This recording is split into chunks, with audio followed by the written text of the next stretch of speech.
En direct des coulisses de Brave, retrouvons Marie-Josée Gagnon en compagnie de son invité.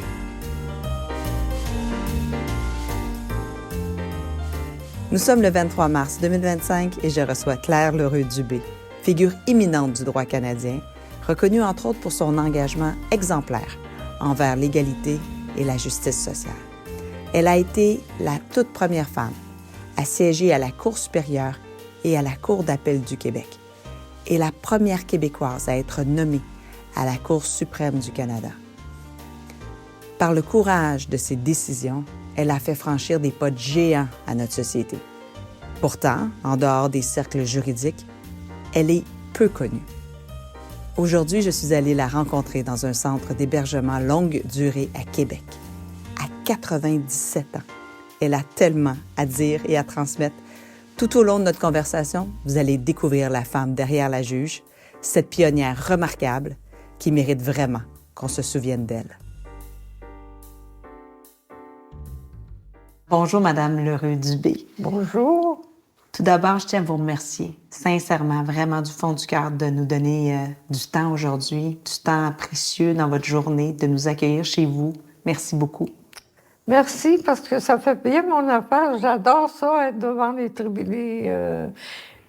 feux de la rampe. Excellent. Vous êtes née à Québec en 1927.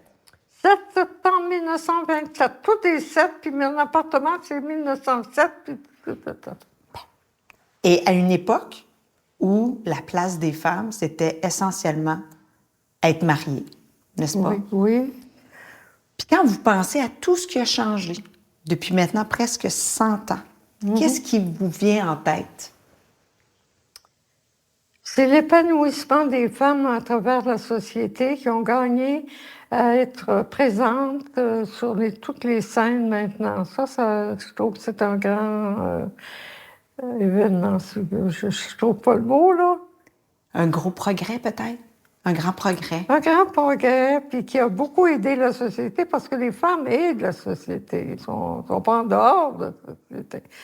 Alors, je vois que, par exemple, une personne qui a 100 ans aujourd'hui, comment ça s'appelle? Jeannette Bertrand. Jeannette Bertrand. C'était mon enfance, ça. Ben oui, absolument. C'est drôle que vous parliez du progrès des femmes parce que vous y avez tellement contribué. Je m'en rendais pas compte. Ça s'est fait naturellement. J'avais une mère qui était très progressiste aussi, alors ça aide. Bien, je vais vous parler justement de votre mère. Vous êtes l'aînée d'une famille de 4 filles. Puis une famille pas très aisée, dans le fond, mais vos parents ont réussi quand même à élever votre statut social, notamment parce qu'ils étaient bilingues. Et ils ont fréquenté les élites de Rimouski, où vous avez passé le plus clair de votre jeunesse. Puis votre mère, Marguerite, malheureusement, a été gravement malade. Toute sa vie, presque toute sa vie. Elle faisait de la sclérose en plaques. Elle faisait de la sclérose en plaques. Elle est devenue paraplégique. Vous avez vu ça à partir très jeune. Vous avez commencé à voir ça. Mais ça ne l'a pas empêché d'être la personne la plus importante dans votre vie, je pense. Ça ne l'a pas empêché, non seulement pas empêché, mais ça l'a fortifié. Ma mère était vraiment mon moteur. Elle était extraordinaire. Elle venait d'une famille très intelligente, si tu veux, là, dans le sens qu'il y avait des médecins, il y avait des avocats. Un avocat qui était l'avocat en charge, en chef de la Californie, que j'ai rencontré d'ailleurs. Alors, on a été élevés dans ce milieu intellectuel, si tu veux. Le soir, on réunissait les voisins, quand on était à Rimouski, pour venir entendre la comtesse de Ségur, puis toutes sortes qu'elle nous lisait le soir. Fait qu'on a tout instruit notre voisinage. Oui. Donc, beaucoup d'éducation, beaucoup de... Beaucoup, beaucoup, beaucoup. Et votre mère vous a déjà écrit « Je voudrais que tu sois toujours meilleur que les autres. Il faut tendre au sommet de nos aspirations et avoir la maîtrise de soi-même. » C'est beau à entendre. Je ne me souviens pas exactement de ça, mais c'était sa façon toujours de nous nous lire quelque chose le soir. On a été élevés dans cette atmosphère-là, qui était son atmosphère, parce que dans sa famille, c'était ou des avocats ou des médecins. Du côté de mon père, c'était plutôt des officiers de l'État, là, des officiers. D'ailleurs, votre père, il travaillait pour l'armée canadienne pendant la Deuxième Guerre mondiale. Puis ça lui a permis de payer vos études hein, jusqu'à l'âge de à peu près 19 ans. Puis vous avez été au monastère des Ursulines à Rimouski. Puis ensuite au collège Notre-Dame de Bellevue à Québec. Vous avez toujours eu d'excellents résultats.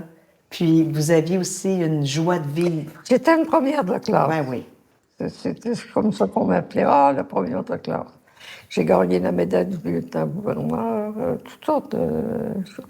Parce que j'avais été élevée comme ça. J'avais été élevée dans l'atmosphère des études, de l'intérêt public, de toutes sortes de choses à cause de ma mère.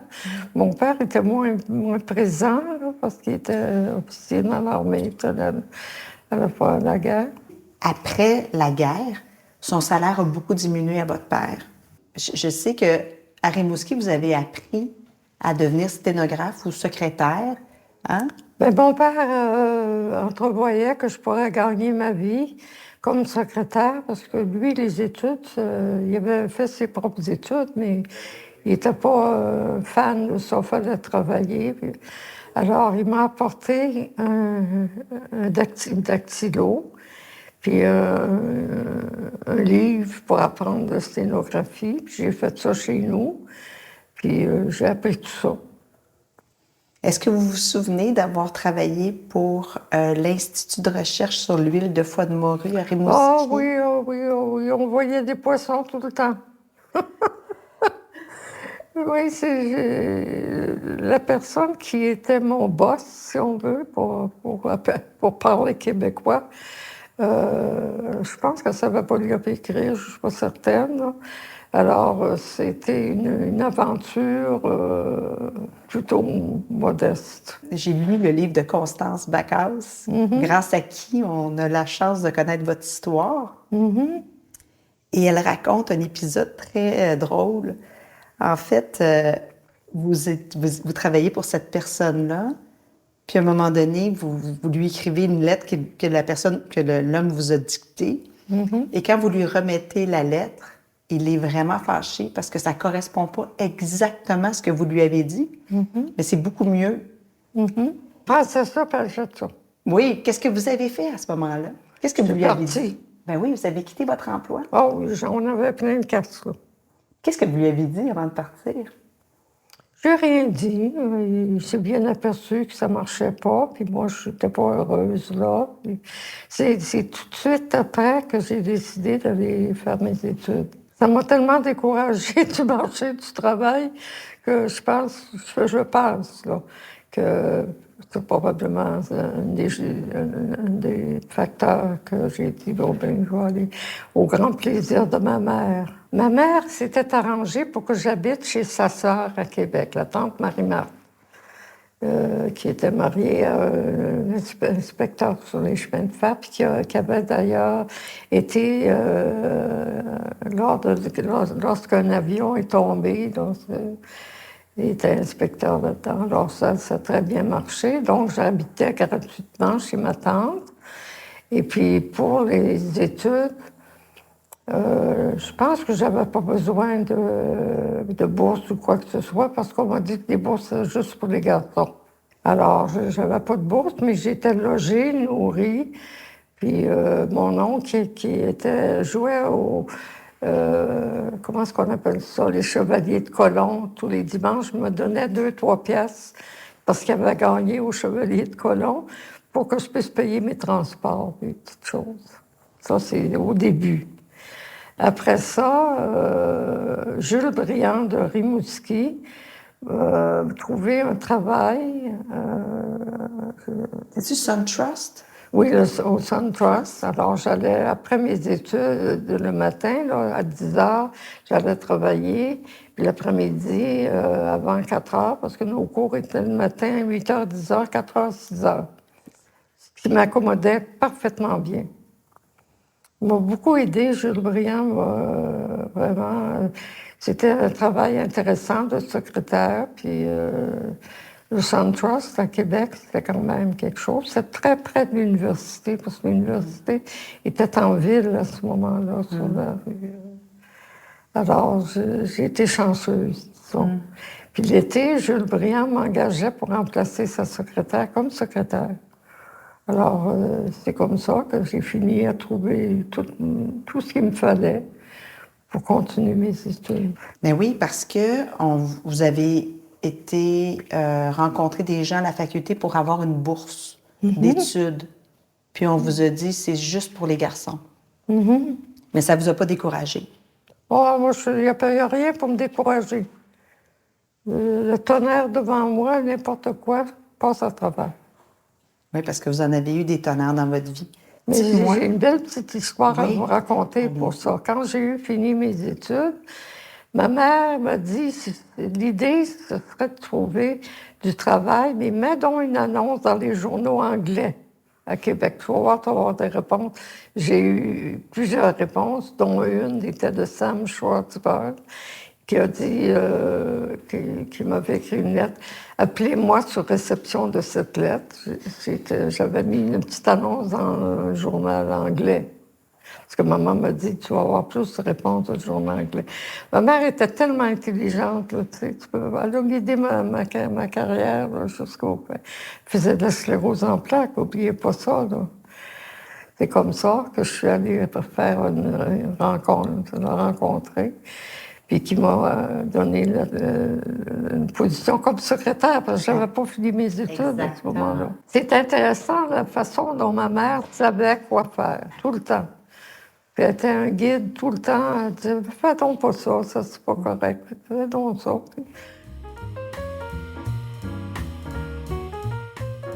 Claire a été la 9e femme à compléter des études en droit à l'Université Laval. Et au moment de son admission au barreau en 1952, il y a à Québec 238 avocats masculins en activité et une seule femme, Claire L'Heureux-Dubé. Pas besoin de vous dire qu'elle était un ovni dans ce monde juridique. Mais son succès va confirmer que la meilleure manière de combattre les idées reçues est de les ignorer.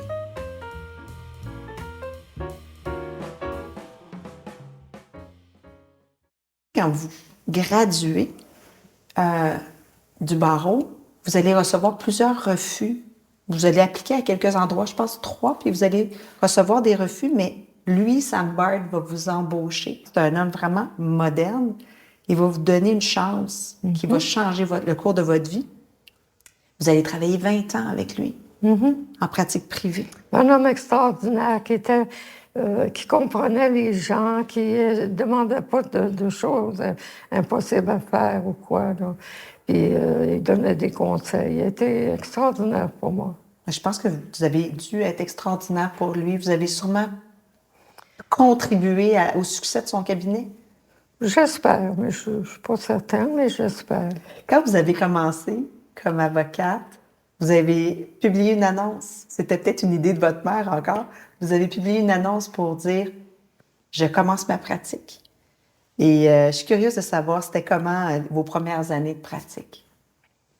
D'abord, j'étais surprotégée par Sam Bard. Hein? J'étais la première femme avocate, donc je recevais ses clients pour différentes raisons et tout. Mais ce qui m'a beaucoup aidée, c'est que j'avais une compagne à la faculté de droit, Judith Gamache. Puis elle a eu un travail comment est-ce qu'on appelle ça, là, pour les enfants, le tribunal pour les enfants. Puis elle m'a envoyé beaucoup de clients. Les gens se demandaient comment ça se fait que j'avais commencé une clientèle en droit familial. C'est à cause d'elle qui était dans le tribunal de l'enfance, puis qui m'envoyait des clients qui avaient des problèmes juridiques. Hein. Le tribunal des enfants, c'est l'endroit des problèmes des parents. Fait que c'est comme ça que j'ai commencé la pratique. Puis Sam Bard me laissait complètement libre de faire. Mais il me donnait lui-même du travail à travers ses clients lui-même, rédiger toutes sortes d'affaires. Alors, comme j'avais appris le sténo et le dactylo, ça m'a été bien utile. C'est ce que je faisais au début. C'est ça.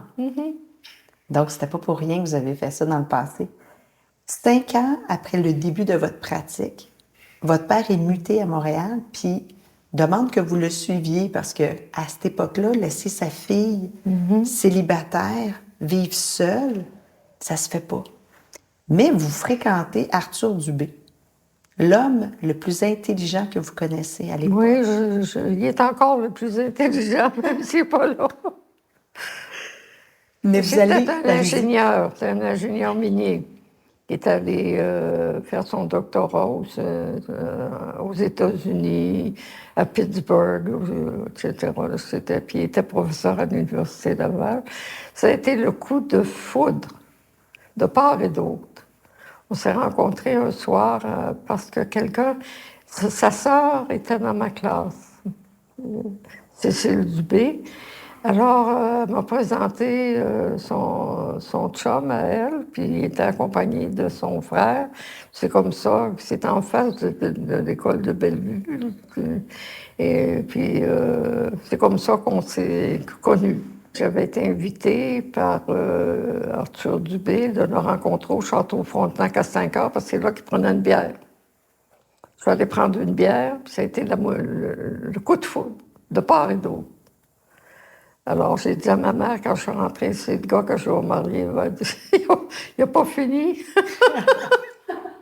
Ça t'a duré. Mais quand même, ce que j'ai compris, c'est que quand votre père vous dit « faut venir vivre à Montréal », vous dites « ben peut-être que non, finalement, parce que je veux peut-être me marier ».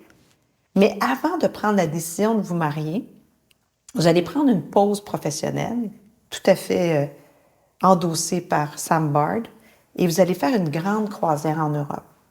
Puis ça va être le test pour vous. Vous vous dites, si c'est difficile pour moi de faire cette croisière-là et que je pense toujours à lui, que ben peut-être que c'est l'homme de ma vie. Et... Vous savez tous mes secrets, là? Ben presque. Ça, c'est grâce à Mme Constance Backhouse. Mais c'est vous, Mme L'Heureux-Dubé, qui allez lui demander la main. De mon mari? Oui. Est-ce que vous vous en souvenez? Je sais qu'on est allé faire une grande promenade dans les bois. Puis je lui ai dit, mon Dieu, j'aimerais ça te marier.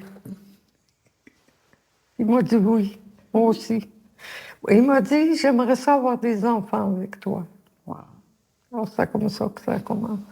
Puis ensemble, vous allez avoir 2 enfants. Louise en 1960 et Pierre en 1964. On va y revenir, là. Mais je veux vous parler de votre mari. Vous avez dit, mon mari m'a apporté la liberté sans laquelle je n'aurais sûrement pas pu poursuivre ma carrière. Pouvez-vous me décrire votre relation avec lui? Comme j'ai dit, c'était le coup de foudre. Alors, on s'entendait bien, mais il y avait un problème un petit peu de bière, de prendre un petit peu de bière. Ça, c'est ce qui a été difficile dans notre mariage, là. Mais à part ça, il me soutenait toujours. Il avait confiance en moi, puis moi, j'avais confiance. Puis il était professeur à l'Université Laval. Donc, c'est une belle relation qui s'est détériorée. De plus en plus, il a commencé à boire, et puis ça a été compliqué. Donc, on va retourner à votre vie professionnelle. Vous en avez parlé tout à l'heure, mais il y a votre ami qui vous envoyait des mandats, mais il y avait aussi la loi sur le divorce en 1968 qui vous a permis de vous consacrer aux droits de la famille. Mais après 20 ans en pratique privée, vous allez passer à autre chose. Mais juste avant de parler de vos nominations au cours, j'aimerais ça vous parler de la visite du premier ministre canadien, Pierre Elliott Trudeau, en 1972, chez vous, alors qu'il termine son 2e mandat.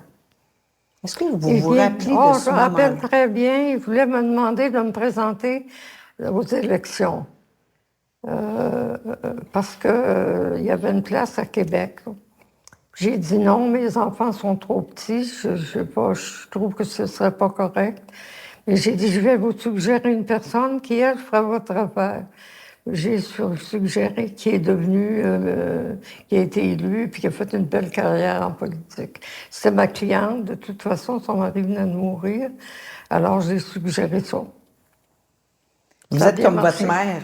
Je sens que vous êtes un peu comme votre mère, là, wise. Ben c'est ça, vous allez refuser. Et dès l'année suivante, en 1973, alors que vous avez 45 ans, vous êtes nommée à la Cour supérieure, juge à la Cour supérieure. Vous êtes la première femme à être nommée à la Cour supérieure. Puis vous allez aussi diriger une commission d'enquête à ce moment-là sur l'immigration. Puis, 6 ans plus tard, en 1979, vous devenez juge à la Cour d'appel du Québec. Encore une fois, la première femme, juge à la Cour d'appel du Québec. La première fois, c'est la Cour supérieure. Hein? La Cour supérieure, là, c'est partir le matin avec son auto pour aller à Rivière-du-Loup, à Rimouski, la Côte-Nord, les îles de Madeleine, etc. Là, j'ai fait quelques années, je ne sais pas combien d'années, là, avant d'être nommée à la Cour d'appel. Je vois 6 ans. C'est probablement Oui, 6 ans. 6 ans. J'adorais ça. Je retournais à Rimouski, justement, j'avais des amis qui venaient me voir. J'avais vécu tellement longtemps à Rimouski. oui. Hein. Ben oui. Alors, j'ai beaucoup aimé cette période-là. À Bécomo, on siégeait jusqu'à 2 heures du matin, je suis endormie là. Puis je me réveillais, puis là, on continuait. Parce qu'il y avait des témoins qui venaient de très loin, dans le Malmaingan ou je ne sais pas trop quoi, puis il fallait qu'on les entende avant qu'ils repartent. Alors, on faisait toutes sortes J'ai adoré ça. À Rimouski, je restais à l'hôtel Saint-Louis. Puis mon père travaillait à côté de la cour. Hein? Il était percepteur des douanes à Rimouski pendant longtemps. Pas pendant que j'étais juge, mais pendant longtemps. Alors, j'étais familière, très avec les amis qui venaient me voir pour discuter. C'était un beau temps pour moi. J'ai beaucoup aimé ça. Oui. Puis, en même temps, là, je reviens sur le plan personnel, vous allez vivre un événement tragique. En 1978, après des années à combattre la maladie mentale, votre mari va s'enlever la vie. Puis vous êtes à ce moment-là sur le banc à Rivière-du-Loup, justement. Puis aussi, quelques années plus tôt, là, je m'excuse, là, je trouve ça vraiment difficile de vous dire ça, mais c'est ce que vous avez vécu. Là. Vous avez perdu votre sœur, Lucie, quelques années plus tôt. Votre fils, Pierre, est aussi pris avec des enjeux de santé mentale. Puis il va mourir trop tôt. Il va mourir alors que vous avez 60 ans. Puis vous allez aussi perdre votre chère mère en 1983. Vous le dites vous-même, là, vous êtes une survivante, carrément. Puis j'aimerais savoir qu'est-ce qui vous a permis de continuer tout au long de ces épreuves-là, tout au long de votre vie, malgré tout. Je pense que j'aimais la vie, puis j'ai jamais pensé à autre chose que de survivre. Ça m'est jamais venu à l'idée de laisser quelque chose, de ne pas faire ceci, pas faire ça. Alors, ça n'a pas été facile, mais j'ai continué la route, sans me poser de questions, réellement. Il n'était pas question d'abandonner, il n'était pas question de ci puis de ça. Il fallait que je marche, c'était ma nature. Je pense assez résiliente parce que ma mère faisait de la sclérose en plaques. Ça a été très, très formateur jusqu'à un certain point. On l'aidait à marcher pour aller à l'église tranquillement. Puis c'était une musicienne extraordinaire qui nous jouait le soir des tournées de Schumann, puis tout ce que vous voulez. Là. Alors, une femme de talent, intelligente, vraiment comme mère. Là. Je ne peux pas avoir mieux que ça. Puis je l'aime encore aujourd'hui, là, quasiment physiquement, là, j'y parle. Et de moi. Quand je passe des mauvais moments, là, pas tellement souvent maintenant, mais quand même. J'ai une fille adorable, j'ai 2 petits-enfants qui sont assez adorables, hein, qui m'écrivent. Je leur écris tous les jours. Sur mon ordinateur, je leur envoie quelque chose que j'ai trouvé sur mon ordinateur. Alors, les enfants sont précieux pour moi. Ils viennent me voir, on se parle, on s'écrit. Louise s'organise toujours pour que je les voie dans l'été. Ils viennent passer du temps à Québec, hein, tous les étés. Donc, vous avez puisé beaucoup de force dans l'exemple de votre mère, puis vous profitez beaucoup de l'amour de Louise et de ses deux garçons. C'est ça. C'est ça ma vie maintenant. Je pense souvent à eux, je leur écris, je reste en contact, ils viennent me voir. Pendant l'été, ils passent un bon moment ici à Québec. Quelque part où Louise a loué à l'île d'Orléans ou l'année dernière, c'est à Lévis, je sais pas quoi. Donc, on est très proches, puis on se parle tous les jours. On fait un... Comment est-ce qu'on appelle ça, là? Un FaceTime. FaceTime. Merci. Oui, FaceTime tous les jours, moins les jours qu'elle est peut-être en voyage, mais elle appelle tous les jours. En 1987, vous allez recevoir un autre appel. Cette fois-ci, c'est Brian Mulroney. En fait, il vous offre un siège à la Cour suprême du Canada. Vous êtes hésitante. Il vous dit c'est une occasion de faire l'histoire. Et il vous demande une réponse pour le lendemain matin, 8 heures. Il n'y a jamais personne qui a répondu pour des ministres comme ça, mais je me sentais, il fallait que je fasse une investigation avec ma fille. Ma fille faisait son doctorat à l'Université Yale aux États-Unis. Ma fille est avocat aussi. Et puis, je voulais la rejoindre avant. Qu'est-ce que tu penses que je devrais accepter ou quelque chose comme ça? Finalement, je ne l'ai pas rejointe. Alors, j'ai demandé à M. Mulroney, écoutez, est-ce que je peux vous rappeler demain? Il dit oui, avant 8h30, parce que on siège à 8h30, je ne sais pas trop quoi. On décide. J'ai dit très bien. Ce que j'ai fait, j'ai appelé le juge en chef, Pierre Côté, qui était un grand ami. Puis j'ai dit, Pierre, viens-t'en avec moi, on va aller boire une bière. Puis là, je discute avec lui, penses-tu que je devrais accepter, etc. Ben oui, t'es pas assez folle pour refuser ça, là. Alors, à la fin de la conversation, il m'avait convaincu que je devrais accepter. Alors, le lendemain matin, j'appelle le numéro qu'il m'avait donné. Donc, premièrement, je ne fais pas ça. Premièrement, j'appelle un ami à moi de la Cour suprême, le juge, je ne me rappelle plus de son nom, là. Il était à la Cour suprême, j'ai dit, est-ce que tu penses que je devrais accepter? Fait qu'il me dit, les juges ne sont pas contents. Oh non? Mais attends un peu. Elle raccroche, appelle, oui! Ça vous a convaincu. Mais dites-moi, qu'est-ce qui vous faisait hésiter à dire oui? Il fallait déménager de Québec à Ottawa. J'étais heureuse à la Cour d'appel, comme je n'avais jamais été heureuse. Je ne connaissais pas la Cour suprême, quoique mes jugements, je ne la connaissais pas les jugements, là. Mais je n'avais pas besoin de déménager, j'avais pas de goût de déménager ailleurs. J'étais bien à Québec. Tu sais, c'est toutes des considérations qu'on se fait à ce moment-là en disant « Oh, ça vaut-tu la peine? » Mais vous allez rester là? J'ai jamais cherché les honneurs. Je dois vous dire, là, franchement, comment est-ce que j'ai pas vu ça comme un honneur, j'ai vu ça comme une tâche lourde, puis peut-être pas tellement intéressante. Malgré ses hésitations à quitter Québec, Claire ira à Ottawa et y restera 15 longues années. Et ses débuts seront particulièrement éprouvants.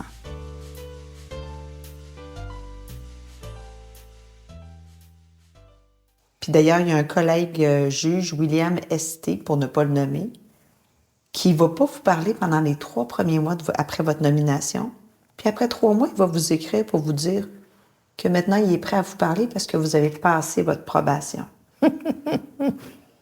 La Cour suprême, là, c'est vraiment différent de la Cour d'appel et de la Cour supérieure. Mais la Cour d'appel, on est entre nous. Hein? Là, on est avec des gens qui viennent de toutes les provinces, on est 9. Hein? Ouais. Puis, on n'a pas toujours la même mentalité. Les Québécois, on parle français. Là, c'est l'anglais, que je parlais très bien. De toute façon, c'était pas un problème. Mais quand même, pas de même atmosphère. On est loin les uns des autres. On se parle pas, plus ou moins. La Cour d'appel, c'est le bonheur parfait. On se parle entre nous, on mange ensemble, on est de la même tradition, etc. Alors, pour vous dire que j'ai détesté la Cour suprême, là, pas un petit peu, beaucoup. Donc, vous n'avez pas aimé ça. C'est ça, moi, en lisant sur vous et la Cour suprême, je me suis demandé, est-ce qu'elle a aimé ça? Non, pas du tout. Mais vous l'avez fait pendant 15 ans? Pourquoi vous l'avez fait pendant 15 ans? Parce que je devais le faire. Je veux dire, on s'acclimate. Hein? C'est le début qui était difficile. Je pleurais le matin, puis mes deux Claire allaient me chercher du café. Ils disaient, Madame Dupont, on va m'en prendre le café avec vous. Ils ont été adorables. Puis ils sont encore aujourd'hui des proches. Marie-Claire, Bello, ils viennent me voir souvent. Là. Mm-hmm. Et puis François qui m'appelle tous les jours. Ah, c'est génial. Garder une bonne relation avec mes Claires partout. J'en ai d'autres qui viennent de la Colombie-Britannique, j'en ai un autre qui vient de... Tout le monde vient me voir, ça me fait tellement plaisir. Ah, c'est génial. Mais pourquoi vous trouviez ça difficile, la Cour suprême? Parce que je partais de la cour d'appel. Tout le monde parle français, on est tous des amis, on siège à 3, on siège à 2. À la Cour suprême, on siège à 9. C'est pas du tout la même chose. Il n'y a pas d'atmosphère, disons, agréable. Tout le monde travaille tout ce qu'il peut travailler. Aussi, il y a beaucoup d'ouvrages. Ensuite, disons, on n'est pas entre nous, on est entre personnes qu'on connaît moins. Il y en a que je connaissais bien. Mais... D'ailleurs, mon confrère à l'université était décédé, puis il m'a légué ses deux Claires. Là, vous allez participer pendant 15 ans à 1219 décisions. Je savais pas ça. Oui. Puis votre jurisprudence a laissé beaucoup de traces dans les classes et dans les cours, puis on s'en parlait juste avant. Moi, j'ai parlé de vous récemment à une étudiante. Vous êtes, je veux dire, au plus haut là, de l'estime des étudiants, un peu partout, j'imagine au Québec, au Canada et même ailleurs. Votre contribution au droit a été majeure. Je pense à l'arrêt Houle contre Banque nationale sur l'obligation de bonne foi. Je pense à Ewan Chuck, là, la cause la plus médiatisée sur le consentement. Puis je pense aussi à Mossop sur le droit des couples homosexuels. Et là, j'en passe plein. Vous, là, quelle est la décision la plus marquante pour vous? C'est difficile à dire. Je considère qu'une décision de la Cour suprême, c'est toujours une décision importante. Hein? Je ne me souviens pas d'avoir regardé quelle décision est la meilleure ou non. Je pense que pour les homosexuels, il y avait une décision qui était importante. Oui. J'ai beaucoup fait de dissidence. Oh oui. Vous étiez la grande dissidente. Mm-hmm. Ça, je veux vous en parler parce que c'est pas le chemin le plus facile. C'est vraiment plus simple de céder à la pression du consensus. Mais vous avez eu le courage à plusieurs reprises d'exprimer votre dissidence. Mm-hmm. Qu'est-ce qui vous motivait ou qu'est-ce qui vous permettait de le faire? Je ne pouvais pas accepter que quelque chose avec lequel je n'étais pas d'accord, que je signe. Alors, j'ai fait mais c'était difficile, en fait, de faire des dissidences pour écrire plus, peut-être, que l'autre. Alors, on a une conscience quelconque en droit. Là. Je ne parle pas de la conscience ordinaire pour les péchés, là, mais une conscience de faire la bonne chose tout le temps. Puis quand ça ne faisait pas mon affaire, je n'étais pas capable de rester muette. D'ailleurs, je parle beaucoup. Alors, c'est plus facile pour quelqu'un qui s'exprime beaucoup de s'exprimer dans ses jugements, probablement. Je n'étais pas la seule dissidence. Mais quand ça ne me convenait pas, je ne pouvais pas accepter d'aller de ce côté-là. Avant de terminer, est-ce que vous avez quelque chose à me dire dont vous n'avez pas parlé, dont vous aimeriez qu'on parle? J'ai aimé beaucoup le droit, puis ça remonte à ma mère qui disait toujours « c'est pas juste, c'est pas juste, c'est pas juste ». Alors, j'ai été habituée à dire ce que je pensais dès ma jeunesse. Si c'est pas juste, mais essaye de voir ce qui est juste puis de le dire. Donc, je pense que c'est la formation maternelle qui a été probablement la plus importante dans ma vie. Ce désir de justice. Toujours. Qui vous habitait. Oui, toujours. Surtout ma mère. Hein, quand c'était pas juste, là, je dis qu'on le savait. Puis elle en discutait, puis elle nous en parlait, puis mon père était plus silencieux. Il nous aimait beaucoup, puis il a fait une belle carrière, tout, là. Mais ma mère, puis elle faisait de la sclérose en plaques. Elle voulait aller à l'église. On la tenait, nous deux, moi et ma soeur Louise. On la tenait tous les deux pour aller à l'église, qui n'était pas tellement loin, là, parce qu'on restait... On a toujours resté dans des belles maisons. À Québec, là, sur la rue des I, à Rimouski, sur la rue principale. À Québec, dans le parc Chénet. Toujours été Ça, c'est mon père. Il aimait beaucoup l'architecture. Il aurait fait un architecte s'il y avait une famille pour l'épauler. Il faisait des plans tout le temps, là, tu sais, alors... Il aimait ça. Non, mais c'est parce que c'était deux personnalités différentes, mais qui ont été toutes les deux bonnes pour nous élever. Ma soeur Louise, là, qui était à Chicago, elle a marié un médecin. Ma soeur Nicole a marié un homme d'affaires. Ma soeur Lucie, elle est morte trop jeune. L'année où j'ai passé mon barreau, ma soeur Nicole est morte. Ma soeur Lucie est morte. J'ai tellement pleuré. Puis ma mère, ça avait été un drame, vraiment. Parce qu'on était une famille bien aimante. On s'aimait beaucoup entre nous. On jouait ensemble. Tu sais, il y avait un lien fort entre nous.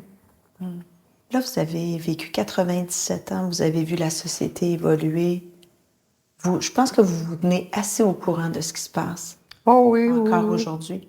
Puis, si vous aviez un seul souhait pour notre société aujourd'hui, ce serait lequel? Difficile à dire, j'ai jamais pensé à ça. Mais qu'on n'ait pas un Trump ici.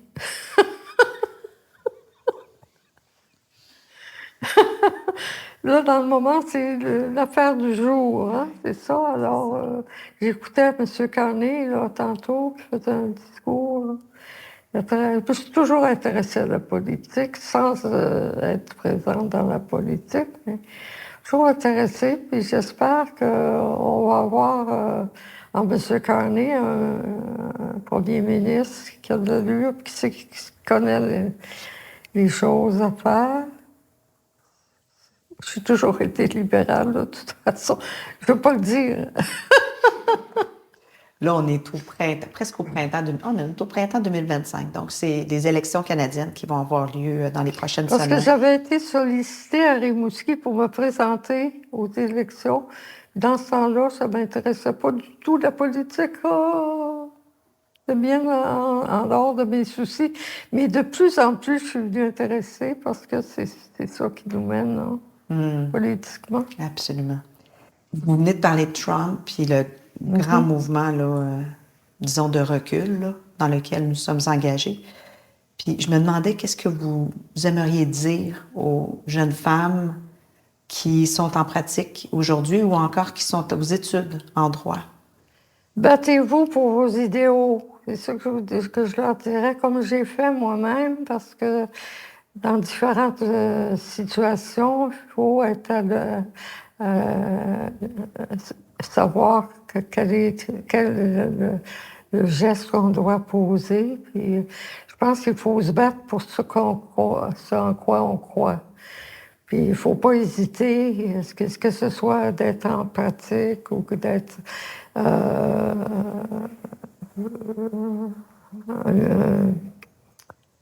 pas seulement un avocat, mais quelqu'un qui se présente en politique puis qui peut défendre nos idées. Il faut se battre. Ce que vous avez fait toute votre vie, dans le fond. Oui, d'une certaine façon. Ma mère aussi, puis tant d'autres de mes amis qui ont fait les bons choix puis se sont battus, qu'ils soient en politique ou qu'ils ne soient pas. Là. Donc, on va passer aux 6 dernières petites questions que j'ai pour vous, mais les grandes réponses que vous voulez me donner. La première chose, c'est que faites-vous chaque jour pour vous donner du courage? J'ai pas besoin de me donner du courage, j'en ai automatiquement depuis que je suis née. Je lutte depuis que je suis née. Alors là, je lutte contre la paresse. Je lis, je suis des émissions politiques en général, là, comme là, je viens d'entendre Carnet qui parlait à la télévision. Là. Alors, c'est naturel. Hein? Je pense qu'à un moment, on est habitué de se battre, on se bat tout le temps. Que signifie être brave pour vous? Mais ne pas toujours être au diapason avec ce qui circule. Avoir ses propres idées, ses propres, comment est-ce qu'on dirait ça, ambitions ou quoi que ce soit.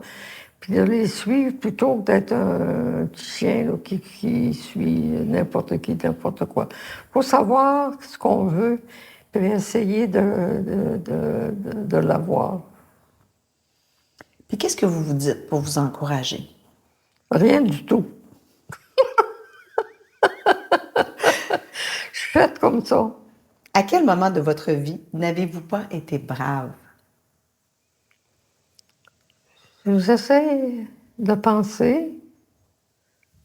Je pense pas qu'il y ait un moment de ma vie où je me dirais que j'ai pas été brave. Puis quelle personne incarne le mieux le courage, selon vous? Ma mère, qui s'est battue contre la sclérose en plaques, qui a fait c'était extraordinaire pour nous.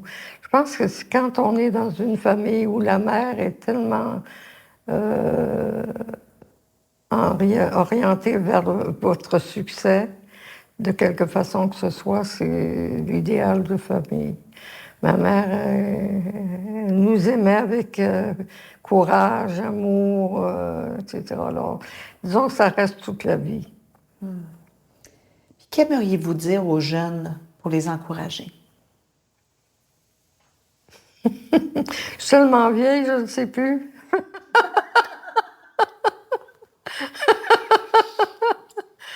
De suivre le chemin qui leur apportera le plus de satisfaction possible et de s'impliquer dans des domaines où ils peuvent contribuer. Que ce soit politique, que ce soit d'une autre façon, études, etc. Il faut s'impliquer lorsqu'on croit qu'on doit contrer quelque chose qui va contre nos valeurs. Il faut vraiment ne pas rester chez soi avec les mains comme ça. Oh. Non, moi j'apprécie beaucoup les gens qui vont se battre pour leur idéal. Madame L'Heureux-Dubé, je vous remercie infiniment pour votre temps aujourd'hui, pour votre témoignage. C'est parce que vous êtes gentille. Merci. Que dire après avoir passé 1 heure avec Claire L'Heureux-Dubé? Je suis sortie de cette entrevue admirative, pleine d'énergie. À 97 ans, elle reste une force de la nature. Lucide, vive, drôle et toujours aussi engagée.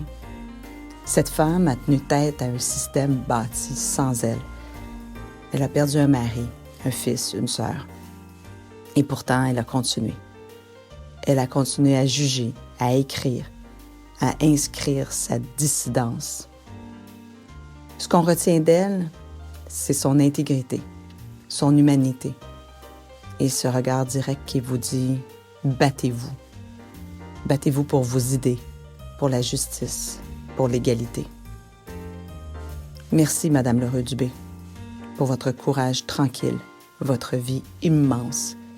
Vous êtes, à tous les égards, une brave. Brave, la série d'entretiens avec des femmes qui ont du cran, est une idée originale de Marie-Josée Gagnon. Osez nous rejoindre sur notre site web à braveinspiration.com, de même que sur les médias sociaux. Si vous avez aimé ce balado, osez vous y abonner et osez le partager. Merci de nous écouter.